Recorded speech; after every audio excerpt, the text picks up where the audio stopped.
হ্যাঁ, ছেড়ে দাও আস্তে আস্তে, আস্তে আস্তে ছাড়ো, আস্তে আস্তে। হ্যাঁ, এই যে সাপ, ও কিন্তু প্রায় ফোনা তুলছে, দেখেন ফোনা তুলছে। হ্যাঁ, ও ধরে সেটাকে পানিতে ফেলে দিল এবং সে চলে গেল। ওর সঙ্গে দুইজন সহকারী রয়েছে। দেখে আসো মামা, আসো, তুমি আসো, ওই যে ওরা ডাক দাও। ওই যে ওই দুজন ওর সহযোগী, যদিও এটি বিষধর সাপ না, এর নির্বিষ সাপ, যার কারণে তাদেরকে আপাতত প্রাথমিক ট্রেনিংটা দিচ্ছি।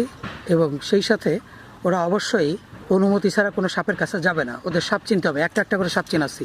এইটা কি সাপ? ধুরা সাপ, জল ঢোরা সাপ। এই সাপের কোনো বিষ নাই, তাই না?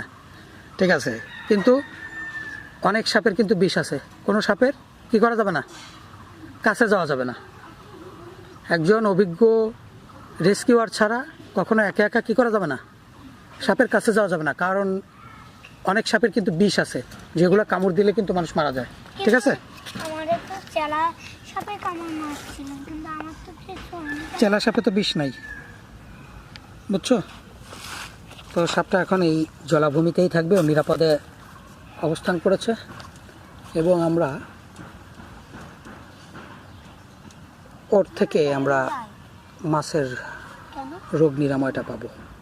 ধন্যবাদ।